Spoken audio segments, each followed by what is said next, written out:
નમસ્કાર ભારતના ભાઈઓ, સાયાટ એડ્યુકેરમાં હું તમને આમંત્રિત કરું છું. ચલો વિદ્યાર્થી મિત્રો, આજથી આપણે જોવાનું છે ધોરણ 11-12 સાયન્સનું ભૌતિક વિજ્ઞાન. અને આજથી આપણે સ્ટાર્ટ કરી રહ્યા છે ધોરણ 11નું ચેપ્ટર નંબર 1, જેનું નામ છે ભૌતિક જગત. શું નામ છે? ભૌતિક જગત. આજે ભૌતિક જગત જે પ્રકરણ 1 છે તેમાં કયા કયા ટોપિક જોવાના રહેશે કે ભૌતિક વિજ્ઞાનનો અર્થ છે તે ક્યાંથી આવેલો છે, મતલબ કે ભૌતિક વિજ્ઞાન શબ્દ ક્યાંથી આવેલો છે, પછી એકીકરણ એટલે શું, ન્યૂનીકરણ એટલે શું, પછી ખાસ કે ભૌતિક વિજ્ઞાનનું કાર્યક્ષેત્ર. ભૌતિક વિજ્ઞાનનું કાર્યક્ષેત્ર એટલે શું કે ભૌતિક વિજ્ઞાન છે તે કઈ કઈ શાખાઓમાં સંકળાયેલું છે. પછી ભૌતિક વિજ્ઞાન, ટેકનોલોજી અને સમાજ.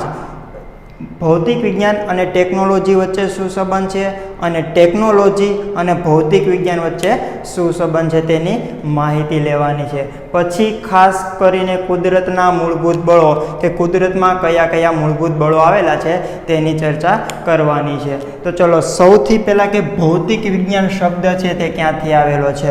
ભૌતિક વિજ્ઞાન પહેલાં આપણે વાત કરીએ તો સાયન્સ.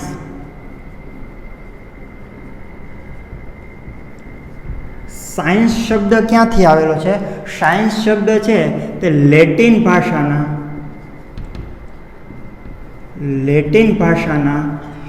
સિન્ટિયા શબ્દ પરથી આવેલો છે. ક્યાંથી આવેલો છે? સાયન્સ શબ્દ છે તે લેટિન ભાષાના સિન્ટિયા શબ્દ પરથી આવેલો છે.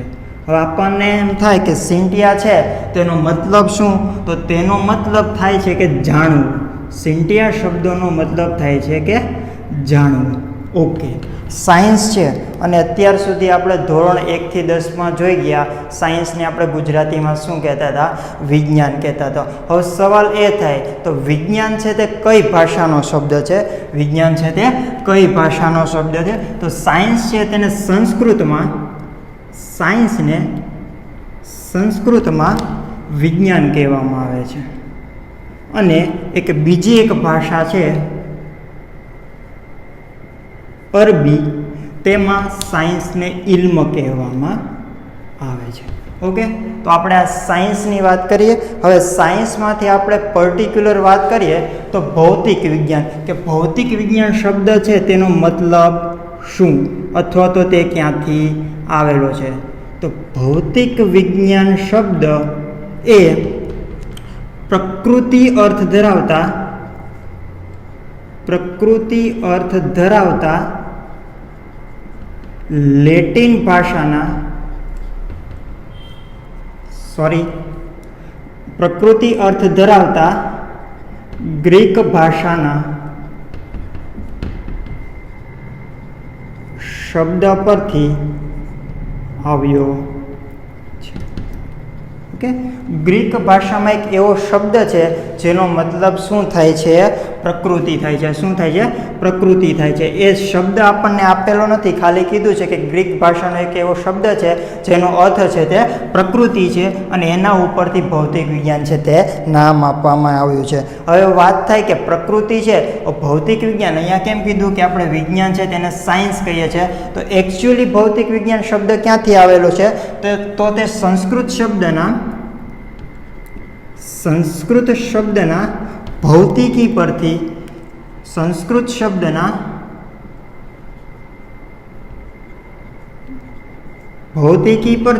ભૌતિક વિજ્ઞાન શબ્દ આવેલો છે. તો આપણે શેની વાત કરીએ વિદ્યાર્થી મિત્રો? કે સાયન્સ શબ્દનો અર્થ ક્યાંથી આવેલો છે અને ભૌતિક વિજ્ઞાન શબ્દનો અર્થ ક્યાંથી આવેલો છે. હવે આપણે વાત કરવાની છે કે એકીકરણ એટલે શું? એકીકરણ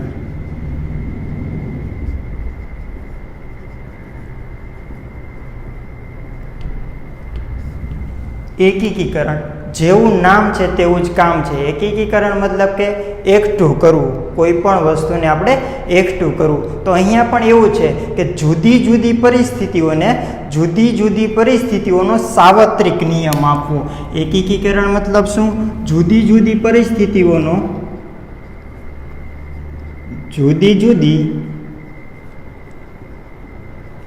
પરિસ્થિતિઓનો સાર્વત્રિક નિયમ આપવો. ઓકે, જુદી જુદી પરિસ્થિતિનો સાર્વત્રિક નિયમ આપવો. હવે આને આપણે ડીપમાં સમજીએ તો પહેલા દાખલા તરીકે ગુરુત્વાકર્ષણ બળનો નિયમ. ઓકે, કેની વાત કરીએ છીએ? ગુરુત્વાકર્ષણ બળનો નિયમ. અને કેમાં વાત કરીએ છીએ?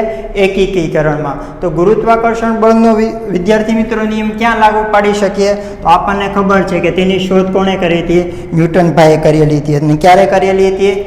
કે જ્યારે તે સફરજનના ઝાડની નીચે બેઠા હતા અને સફરજન છે તે ઝાડ ઉપરથી નીચે પડે છે ત્યારે ગુરુત્વાકર્ષણ બળના નિયમની શોધ કરેલી છે એવું લોકો કહે છે. ઓકે, તો કહી શકીએ કે ઝાડ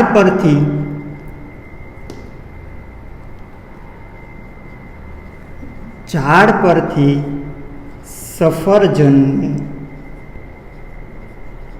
પડવું. તો ઝાડ પરથી સફરજન પડે છે, કોના લીધે પડે છે? ગુરુત્વાકર્ષણ બળને લીધે.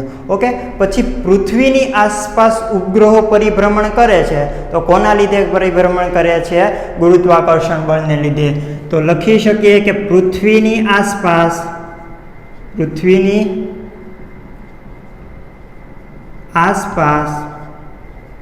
ઉપગ્રહોનું પરિભ્રમણ. પછી પૃથ્વીની વાત કરીએ તો પૃથ્વી કોની આસપાસ ફરે છે? સૂર્યની આસપાસ. તો ત્રીજી વસ્તુ લખી શકીએ કે સૂર્યની આસપાસ પૃથ્વીનું પરિભ્રમણ વગેરે વગેરે. ઓકે, તો અહીંયા આપણે 3 કન્ડિશન જોઈ છે, 3 કેસ જોઈએ. ત્રણેય કેસ કોના દ્વારા થાય છે?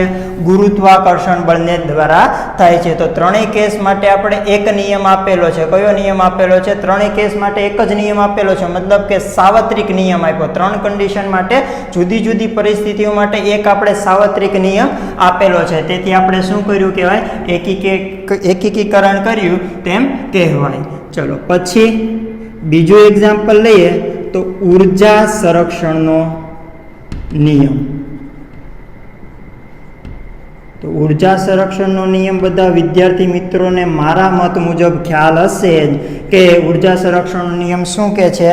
કે ઉર્જા ઉત્પન્ન કરી શકાતી નથી અને તેનો નાશ કરી શકાતો નથી, માત્ર એક ઉર્જાનું બીજી ઉર્જામાં રૂપાંતર કરી શકાય છે. રેડી? તો આપણે આવી ઘણા બધા નિયમો જોવાના છે ધોરણ 12માં કે જેમાં ઉર્જાનું સંરક્ષણ થતું હોય. એમાં પહેલો છે લેન્ઝનો નિયમ. લેન્ઝનો નિયમ છે તેમાં શું થશે? ઉર્જા સંરક્ષણ થશે. પછી વાત આવશે કે કિર્ચોફનો લૂપનો નિયમ. શું આવશે? કિર્ચોફનો લૂપનો નિયમ. એને બીજી ભાષામાં આપણે કહેશું કે KVL મતલબ કે કિર્ચોફ વોલ્ટેજ લો. અને પછી આપણે વાત કરવામાં આવશે કે બર્નૌલીનું સમીકરણ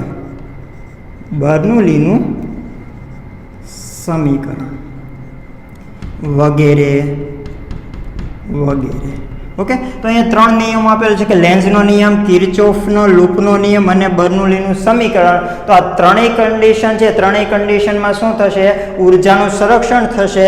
તો આપણે કહી શકીએ કે 3 જુદી જુદી પરિસ્થિતિ માટે એક જ નિયમ આપેલો છે. તેથી આપણે શું કર્યું કહેવાય?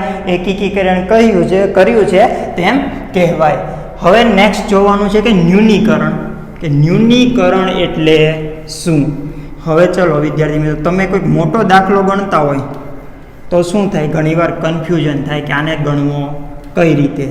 નાનો દાખલો તમને આપે તો નાનો દાખલો છે તે શું કરશો? તમે ઇઝીલીથી ગણી શકશો. પરંતુ મોટો દાખલો આપે તો તમે શું કરો? એને કે નાના ભાગમાં તેને વિભાજિત કરો છો અને પછી તે દાખલો છે તે પૂરેપૂરો તમે ગણો છો. તો આ જ વસ્તુને શું કહેશું આપણે?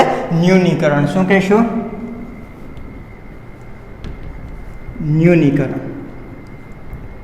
ન્યૂનીકરણ મતલબ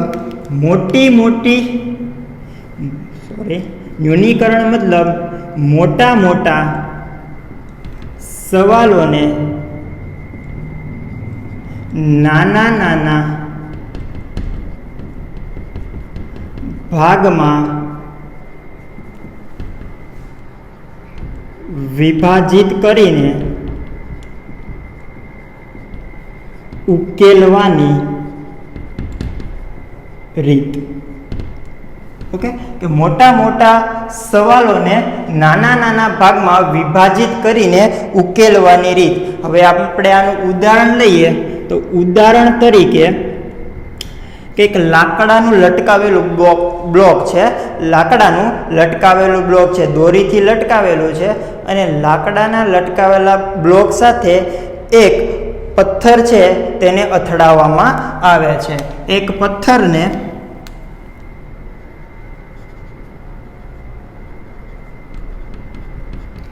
દોરીથી લટકાવેલ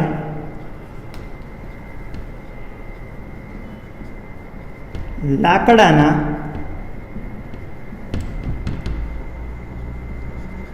બ્લોક સાથે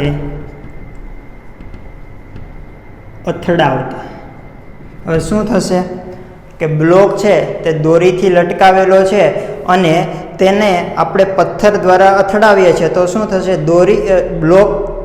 બ્લોક છે તે દોરીથી લટકાવેલો હોવાથી એક લોલક બની જશે અને તે પોતાના મધ્યમાન સ્થાનેથી તે પોતાના મહત્તમ સ્થાને આવશે. શું થશે, તે પોતાના મધ્યમાન સ્થાનેથી મહત્તમ સ્થાને આવશે. અને સ્ટાર્ટિંગમાં તે પોતાના મધ્યમાન સ્થાને હોય તો ત્યાં શું હશે, ત્યાં તેનો વેગ કેટલો હશે, 0 હશે. શા માટે? શરૂઆતમાં બ્લોક છે તે કેવું છે, સ્થિર છે, અને શરૂઆતમાં પથ્થરનો કંઈક વેગ હશે. રેડી? તો શરૂઆતમાં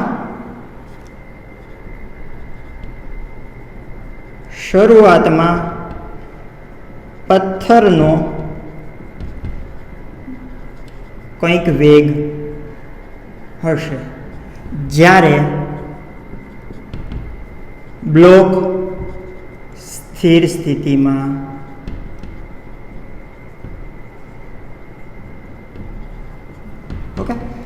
બ્લોક અને પથ્થર વચ્ચે અથડામણ થાય છે. અથડામણ મતલબ કે સંઘાત થાય છે. અને આપણે ધોરણ 11માં જોવામાં આવશે ઘણી બધી પ્રકારની સંઘાતો થઈ શકે છે, જેમાંથી આપણે એમ કહી શકીએ કે એક સંઘાત એવી થાય છે કે અથડામણ બાદ બ્લોક અને પથ્થર બંનેનો વેગ કેવો રહે છે, સરખો. શું કહીએ છીએ કે અથડામણ બાદ બ્લોક અને પથ્થરનો વેગ કેવો રહે છે, સરખો. તો ધારી લઈએ છીએ, ધારો કે અથડામણ બાદ પથ્થર અને બ્લોકનો વેગ સમાન છે. હવે સમાન ક્યારે હશે કે જ્યારે પથ્થર છે તે બ્લોક ઉપર ચોંટી ગયો હોય, પથ્થર છે તે બ્લોક ઉપર ચોંટી ગયો હોય તો હવે પથ્થર અને બ્લોક એક સમાન વેગથી ગતિ કરતા હશે એમ કહી શકીએ. એક સમાન વેગથી ગતિ કરતા હોય મતલબ કે બંનેના વેગ કેવા છે, સમાન છે. હવે અહીંયા આપણે એનાલિસિસ કરી શકીએ કે જ્યારે બ્લોક છે તે પોતાની મધ્યમાન સ્થાને હતો, ક્યારે કે અથડામણ પહેલા, અને અથડામણ બાદ શું થશે, અથડામણ બાદ છે તે બ્લોક છે તે લોલકની જેમ વર્તન કરશે અને બ્લોક છે તે ઉપરની દિશામાં જશે અને તે પોતાની મહત્તમ સ્થિતિએ પહોંચશે. અને મહત્તમ સ્થિતિએ શું હશે વિદ્યાર્થી મિત્રો, અહીંયા તેની મહત્તમ સ્થિતિ ઉર્જા હશે. મહત્તમ સ્થિતિએ તેની મહત્તમ સ્થિતિ ઉર્જા હશે. કેમ ખબર પડી? કારણ કે અહીંયા બ્લોક છે તે સ્થિર થઈ જાય છે અને અહીંયાથી તે પાછું ફરે છે, અને જ્યાં સ્થિર થાય ત્યાં શું હોય છે, સ્થિતિ ઉર્જા. ઓકે, તો મહત્તમ સ્થાને છે તે સ્થિતિ ઉર્જા છે, પછી ધીરે ધીરે બ્લોક છે તે પાછું ફરે છે અને પાછા તે પોતાના મધ્યમાન સ્થાને આવે છે. અત્યારે હવે અથડામણ બાદ મધ્યમાન સ્થાને શું હશે, મહત્તમ ગતિ ઉર્જા હશે. શું હશે, મહત્તમ ગતિ ઉર્જા. શા માટે? કારણ કે અહીંયા જે સ્થિતિ ઉર્જા છે તેનું રૂપાંતર કેમાં થતું હશે, ધીરે ધીરે ગતિ ઉર્જામાં થતું હશે. ઓકે, તો મધ્યમાન સ્થાને છે તે સૌથી વધુમાં વધુ ગતિ ઉર્જા હશે. હવે ધીરે ધીરે પાછું લોલક છે તે બીજી ડાયરેક્શનમાં જશે, વિરુદ્ધ દિશામાં જશે અને ફરી તે પાછું પોતાના મહત્તમ સ્થાને આવશે. અને અહીંયા પણ મહત્તમ સ્થાને તેની સ્થિતિ ઉર્જા કેવી હશે, મહત્તમ હશે. જ્યારે ગતિ ઉર્જા કેવી હશે, 0 હશે. ગતિ ઉર્જા કેવી હશે, શૂન્ય છે. શા માટે શૂન્ય છે? કારણ કે આ સ્થાને છે લોલક છે તે પાછું ફરવાનું છે, મહત્તમ સ્થાનેથી લોલક છે તે પાછું ફરવાનું છે. તો અહીંયા શું હશે? તેની સ્થિતિ ઉર્જા હશે, જ્યારે ગતિ ઉર્જા કેવી હશે? શૂન્ય હશે. શા માટે ગતિ ઉર્જા શૂન્ય? કારણ કે ન્યૂનતમ સ્થાને જે તેની ગતિ ઉર્જા હતી એનું રૂપાંતર કેમાં થઈ ગયું છે? સ્થિતિ ઉર્જામાં. કેમાં થઈ ગયું છે? સ્થિતિ ઉર્જામાં. તો આપણે અહીંયા પોઈન્ટ લખી શકીએ કે બ્લોકના લોલકના મધ્યમાન સ્થાને શું હતું? મધ્યમાન સ્થાને ગતિ ઉર્જા. ઓકે. પછી બ્લોકના લોલકના મહત્તમ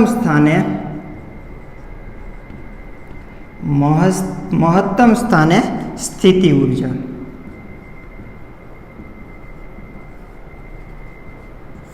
ઓકે. તો આના પરથી શું થશે કે તમને કોઈ પણ સમયે અથવા તો કોઈ પણ સ્થાને તમને એમ કીધું કે આ સ્થાને ગતિ ઉર્જા કેટલી હશે અને સ્થિતિ ઉર્જા કેટલી હશે, એ પ્રકારના દાખલા તમારે ગણવામાં આવશે. તો એ પ્રકારના દાખલા ગણવામાં હોય તો આપણે શું કે સ્ટેપ બાય સ્ટેપ જવું પડશે, કારણ કે દાખલો છે તે સવાલ છે તે કેવો છે? મોટો છે. તો મોટા સવાલોને આપણે નાના નાના ભાગમાં વિભાજિત કરેલા છે. તો આ પ્રકારની ઘટનાને શું કહેવાય છે? ન્યૂનીકરણ કર્યું તેમ કહેવાય છે. ઓકે. ચલો હવે નેક્સ્ટ જોવાનું છે ભૌતિક વિજ્ઞાનનું કાર્યક્ષેત્ર. શું જોવાનું છે? ભૌતિક વિજ્ઞાનનું કાર્યક્ષેત્ર. ધીરે ધીરે સે મેરી જિંદગી મેં આના, धीरे धीरे से मेरे दिल को चुराना, तुमसे प्यार हमें है कितना जाने जाना. चलो चलो અહીંયા ધ્યાન આપો કે ભૌતિક વિજ્ઞાનનું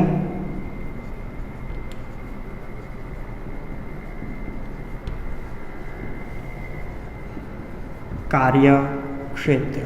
ઓકે. તો ભૌતિક વિજ્ઞાનનું કાર્યક્ષેત્ર એટલે શું કે ભૌતિક વિજ્ઞાન છે તે કઈ કઈ શાખાઓમાં સંકળાયેલું છે, તે કઈ કઈ શાખાઓમાં કામ કરે છે. તો સૌથી પહેલાં તો ભૌતિક વિજ્ઞાનને બે ભાગમાં વિભાજિત કરવામાં આવે છે. ભૌતિક વિજ્ઞાનના કાર્યક્ષેત્રને બે ભાગમાં વિભાજિત કરવામાં આવે છે. પહેલાં તો પ્રચલિત ભૌતિક વિજ્ઞાન. ઓકે. પ્રચલિત ભૌતિક વિજ્ઞાન. પછી બીજી શાખામાં આવશે કે ક્વોન્ટમ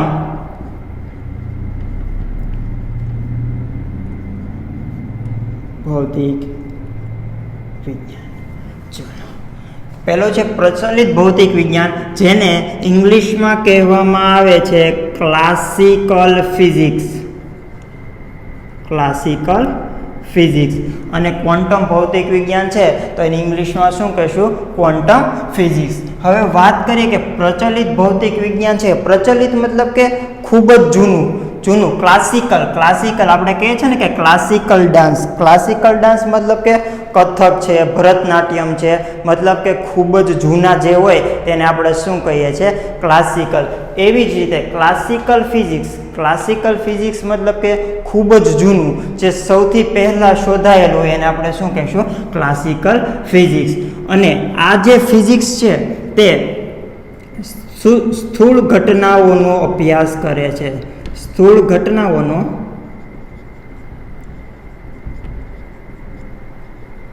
અભ્યાસ કરે છે. ઓકે. હવે આપણે આમાં વાત કરીએ કે ક્લાસિકલ ફિઝિક્સમાં કઈ કઈ વસ્તુનો સમાવેશ થાય છે. તો ક્લાસિકલ ફિઝિક્સમાં યંત્રશાસ્ત્ર સૌપ્રથમ શું આવશે?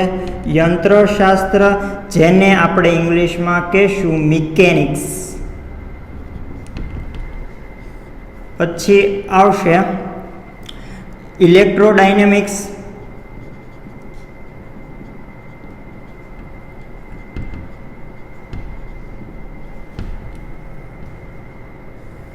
પછી વાત કરવામાં આવશે પ્રકાશશાસ્ત્ર. પછી વાત કરવામાં આવશે થર્મોડાયનેમિક્સ.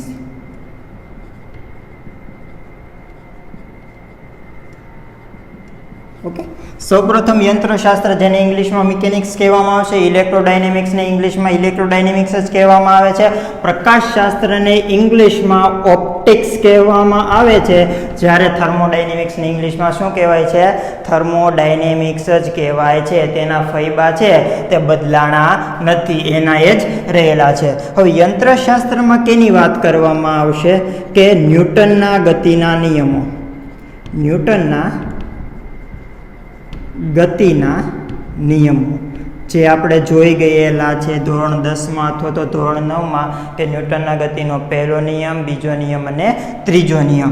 પછી વાત કરવામાં આવશે ગુરુત્વાકર્ષણ બળનો નિયમ. ગુરુત્વાકર્ષણ બળનો નિયમ. ઓકે. પછી વાત કરવામાં આવશે કણોની ગતિ. કણોની ગતિ મતલબ કે કણોનો વેગ કેટલો છે, પ્રવેગ કેટલો છે, તેના ઉપર બળ કેટલું લાગે છે. પછી દઢ પદાર્થોની, દઢ પદાર્થો મતલબ કે કણોનું બનેલું તંત્ર. તો દઢ પદાર્થોની ગતિ, કે એક કણની ગતિ વિશે વાત કરી શકીએ, પરંતુ ઘણા બધા કણો આવેલા હોય, કણોનો એક દઢ પદાર્થ બનેલો હોય, તો તેની કઈ પ્રકારની ગતિ થશે તેની વાત કરવામાં આવશે. કરી શકીએ કે ધુમાડા દ્વારા રોકેટનું ઉડ્ડયન. રેડી? શું થાય છે કે ધુમાડા દ્વારા રોકેટ છે તે ઉપરની દિશામાં જાય છે. એ કોના દ્વારા થાય છે? કે ન્યૂટનના ગતિના નિયમોમાં જ એ વસ્તુ ભણવાની આવશે. પછી વાત કરીએ કે ઇલેક્ટ્રોડાયનેમિક્સ. તો ઇલેક્ટ્રોડાયનેમિક્સમાં શું આવશે કે ઇલેક્ટ્રોડાયનેમિક્સ આપેલું છે તો તેમાં વિદ્યુતભાર અને ચુંબકની વાત કરવામાં આવશે. વિદ્યુતભાર અને ચુંબક, કે વિદ્યુતભાર છે તે શું ઉત્પન્ન કરે છે, ચુંબક છે તે શું ઉત્પન્ન કરે છે, અને એના આધારિત આપણે ઘણા બધા નિયમો જોવામાં આવશે. જેમાં પહેલો આવી શકે છે કે ફેરાડેનો નિયમ, પછી આવી શકે છે કુલમ્બનો નિયમ. ગભરાતા નહીં વિદ્યાર્થી મિત્રો, આ બધું આપણે ધોરણ 12માં જોવાનું છે. ખાલી જોઈએ છીએ કે ભૌતિક વિજ્ઞાન છે તે કઈ કઈ શાખાઓમાં કાર્ય કરે છે. ઓકે. ફેરાડેનો નિયમ, કુલમ્બનો નિયમ, એમ્પિયરનો નિયમ, પછી આવશે મેક્સવેલનો નિયમ, પછી એક આપણે જોવાનું રહેશે એસી અને ડીસી વિદ્યુત પ્રવાહ.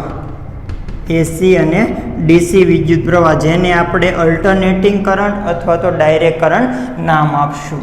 ઓકે. તો આ વાત થઈ ઇલેક્ટ્રોડાયનેમિક્સ. પછી પ્રકાશશાસ્ત્ર. પ્રકાશશાસ્ત્રમાં શેની વાત કરવાની આવશે? ધોરણ 10માં તમે જોઈ ગયા છો અંતર્ગોળ અરીસો, બહિર્ગોળ અરીસો, પછી કે પ્રકાશ કઈ રીતે આવે છે અને એનું પ્રતિબિંબ કઈ રીતે રચાય છે. તો એની પણ આપણે આમાં વાત કરવાની થશે. એ કેમાં આવશે? પ્રકાશશાસ્ત્રમાં. પછી પૂર્ણ આંતરિક પરાવર્તન છે, મરીચિકા છે, તો એ બધી વાત કેમાં આવશે? પ્રકાશશાસ્ત્રમાં. તો અરીસો, પછી લેન્સ, પછી માઇક્રોસ્કોપ,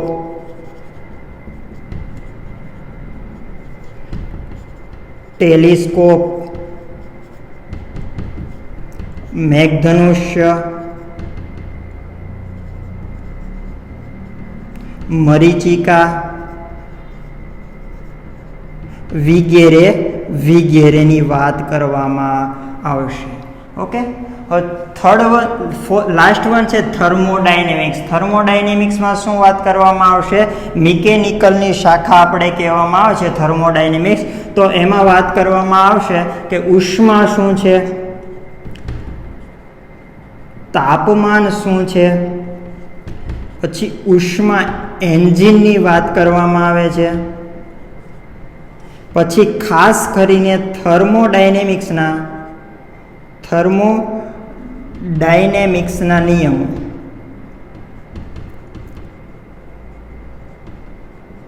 ઓકે. તો થર્મોડાયનેમિક્સના નિયમોમાં જોવામાં આવશે કે શૂન્ય ક્રમનો નિયમ, પ્રથમ ક્રમનો નિયમ અને દ્વિતીય ક્રમનો નિયમ. તો અહીંયા આપણે લખેલું છે કે ભૌતિક વિજ્ઞાન છે તેનું કાર્યક્ષેત્ર ક્યાં ક્યાં સંકળાયેલું છે. એક તો તેને પ્રચલિત ભૌતિક વિજ્ઞાન અને બીજો છે તે ક્વોન્ટમ ભૌતિક વિજ્ઞાન, બે ભાગમાં વિભાજિત કરેલું છે. પ્રચલિત ભૌતિક વિજ્ઞાન મતલબ કે ક્લાસિકલ ફિઝિક્સ જે શું કરશે કે સ્થૂળ ઘટનાઓનો અભ્યાસ કરશે. સ્થૂળ મતલબ કે મોટી મોટી ઘટના થતી હોય તેનો અભ્યાસ કરશે અને એને 4 ભાગમાં વિભાજિત કરેલું છે: યંત્રશાસ્ત્ર, ઇલેક્ટ્રોડાયનેમિક્સ, પ્રકાશશાસ્ત્ર અને થર્મોડાયનેમિક્સ. ચલો હવે આપણે વાત કરીએ કે ક્વોન્ટમ ભૌતિક વિજ્ઞાન. તો ક્વોન્ટમ ભૌતિક વિજ્ઞાન છે તે સૂક્ષ્મ ઘટનાઓનો અભ્યાસ કરે છે. ક્વોન્ટમ ભૌતિક વિજ્ઞાન છે તે સૂક્ષ્મ ઘટનાઓનો અભ્યાસ કરે છે. એટલા જ માટે એને શું કહેવાય છે? ક્વોન્ટમ. ક્વોન્ટમનો મિનિંગ જ શું થશે કે સૂક્ષ્મ. તો સૂક્ષ્મ ઘટનાઓનો અભ્યાસ કરતી શાખાને શું કહેવાશે? ક્વોન્ટમ ભૌતિક વિજ્ઞાન. ઓકે, તો આ થયું છે ભૌતિક વિજ્ઞાનનું કાર્યક્ષેત્ર. અને અહીંયા વાત કરીએ કે સૂક્ષ્મ ઘટનાઓ કઈ કઈ હોઈ શકે. તો સૂક્ષ્મ ઘટનાઓમાં આપણે વાત કરી શકીએ કે ઇલેક્ટ્રોન શું છે, પછી પરમાણુ શું છે, પછી ન્યુક્લિયસ શું છે, ફોટોન શું છે, વગેરે વગેરે. ઓકે, ચલો હવે નેક્સ્ટ નાનકડો અમથો ટોપિક છે. ટોપિક તો ના કહેવાય, ખાલી આમ રમત કરતા હોય ને એવું લાગે આપણને. શું લાગે? રમત કરતા હોય ને એવું લાગે કે ભૌતિક વિજ્ઞાન, ટેકનોલોજી અને સમાજ વચ્ચેનો સંબંધ શું છે. અથવા તો અહીંયા આપણે જોવાનું છે કે ખાસ કરીને કે ભૌતિક વિજ્ઞાન અને ટેકનોલોજી વચ્ચે શું સંબંધ છે અને ટેકનોલોજી અને ભૌતિક વિજ્ઞાન વચ્ચે શું સંબંધ છે. તો સૌથી પહેલાં તો આપણે હેડિંગ આપીએ કે ભૌતિક વિજ્ઞાનથી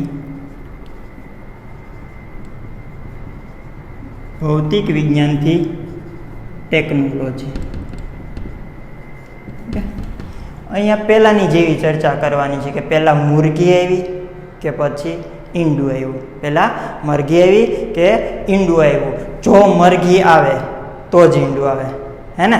કે જો મરઘી આવે તો જ ઈંડું આવે અને જો ઈંડું આવે તો જ મરઘી આવે. તો એ ટાઈપની જ વાત કરવાની. તો ભૌતિક વિજ્ઞાનથી ટેકનોલોજી, એમાં સૌ પ્રથમ જોવામાં આવશે કે ચુંબકત્વ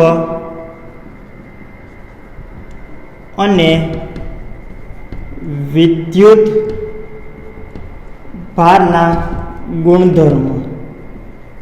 ઓકે, તો ચુંબકત્વ અને વિદ્યુત ભારની શોધ થઈ તો એ કેમાં આવશે?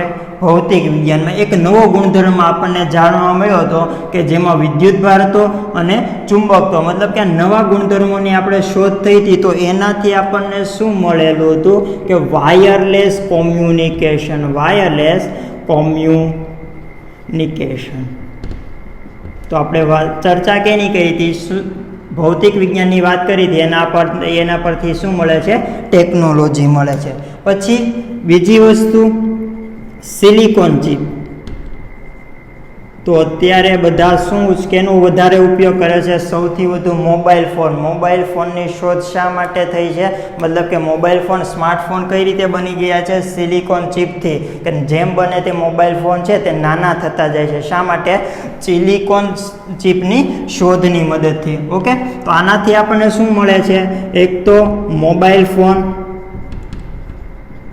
પછી આપણે જે વાત કરીએ છીએ કે LED ટીવી માર્કેટમાં મળે છે તે, પછી કોમ્પ્યુટર. શું? કોમ્પ્યુટર.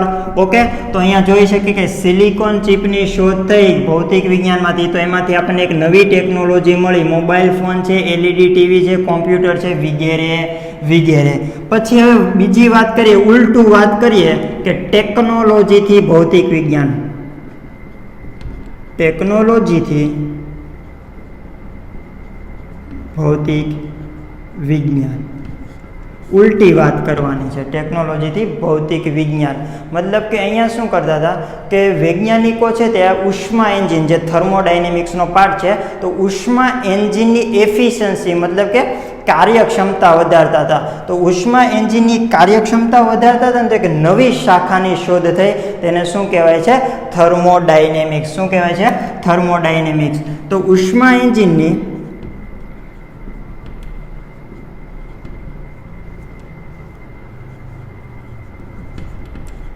કાર્યક્ષમતા વધારવા માટે ઉષ્મા એન્જિનની કાર્યક્ષમતા વધારતા હતા ત્યારે એક નવી શાખાની શોધ થઈ, જેને આપણે થર્મોડાયનેમિક્સ નામ આપેલું છે. બસ આટલી જ વાત હતી. હવે ખાસ ઇમ્પોર્ટન્ટ નેક્સ્ટ ટોપિક આવે છે કુદરતના મૂળભૂત નિયમો. શું આવે છે? કુદરતના મૂળભૂત નિયમો. મતલબ કે કુદરતમાં કયા કયા કુદરતના મૂળભૂત બળો, કુદરતના મૂળભૂત નિયમો નહીં, કુદરતના મૂળભૂત બળો. તો કુદરતમાં કયા કયા બળો આવેલા છે? કુદરતના મૂળભૂત બળો. ઓકે, એમાં સૌ પ્રથમ આપણે વાત કરીશું સૌથી જૂનું અને જાણીતું બળ ગુરુત્વાકર્ષણ બળ. બાદ મેં વાત કરીશું વિદ્યુતચુંબકીય બળ.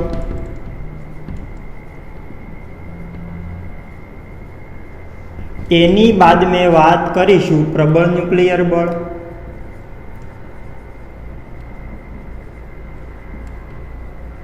એની બાદ મેં વાત કરીશું નિર્બળ ન્યુક્લિયર બળ.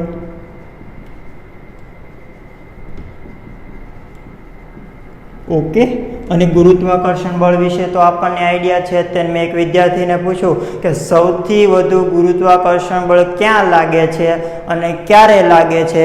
તો વિદ્યાર્થીએ જવાબ શું આપ્યો? કે સવારે લાગે છે. મેં કીધું કેમ?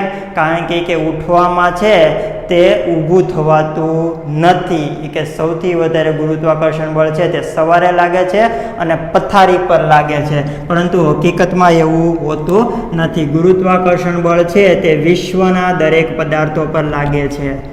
વિશ્વના દરેક પદાર્થો પર લાગે છે. મતલબ શું? કે વિશ્વના કોઈ પણ દરેક પદાર્થ છે તે એકબીજા ઉપર છે તે બળ લગાડતા હશે. હવે આપણે એની વાત કરીએ કે કેટલા અંતર સુધી લાગે છે. કેટલા અંતર સુધી લાગે છે મતલબ કે તેની અવધિ કેટલી હશે? તેની અવધિ કેટલી હશે? તો તેની અવધિ છે તે અનંત છે. કેટલી છે? અનંત છે. અથવા તો બીજા શબ્દોમાં કહી શકીએ કે ગુરુ અંતરીય છે. ગુરુ અંતરીય અને અવધિ અનંત, એનો મતલબ શું? કે ગુરુત્વાકર્ષણ બળ છે તે અનંત અંતર સુધી લાગે છે. હવે ખાસ વસ્તુએ પ્રબળતાની વાત કરવાની છે. શું વાત કરવાની છે? પ્રબળતા. કે ગુરુત્વાકર્ષણ બળ લાગે તો છે પણ કેટલું પ્રબળ છે? ઓકે, ગુરુત્વાકર્ષણ બળ લાગે તો છે વિશ્વના દરેક પદાર્થો વચ્ચે, પણ તેની પ્રબળતા કેટલી છે? તો આ જે પ્રબળતા છે ને એ આપણે પ્રબળ ન્યુક્લિયર બળની સાપેક્ષે જોવાની છે. શા માટે? કારણ કે સૌથી વધુ પ્રબળ જો બળ હોય ને તો તે કયું છે? પ્રબળ ન્યુક્લિયર બળ. એનો મતલબ શું? માની લઈએ કે પ્રબળ ન્યુક્લિયર બળ છે તેની પ્રબળતા છે તે 1 છે, ત્યારે ગુરુત્વાકર્ષણ બળની પ્રબળતા કેટલી છે? 10⁻38. કેટલી છે? 10⁻38. એનો મતલબ એમ કે ગુરુત્વાકર્ષણ બળ છે તે પ્રબળ ન્યુક્લિયર કરતા 10⁻38 ભાગનું છે. ઓકે, તો ખૂબ જ નાનું છે. કેવું છે? ખૂબ જ નાનું છે અને ખૂબ જ નાનું હોવું જોઈએ. ખૂબ જ નાનું હોવું જોઈએ. જો પ્રબળ હોત તો શું થાત? કે બધા છે તે એકબીજા સાથે અથડાયા કરે. શું થાત? કે બધા પદાર્થો છે એકબીજા સાથે અથડાયા કરે અને શું થઈ જાત? હતું નહોતું થઈ જાત. પરંતુ આપણે છે તે દુનિયા છે તેને રાખવાની છે. ઓકે, પછી વાત છે કે આ બળને માધ્યમની જરૂર નથી પડતી.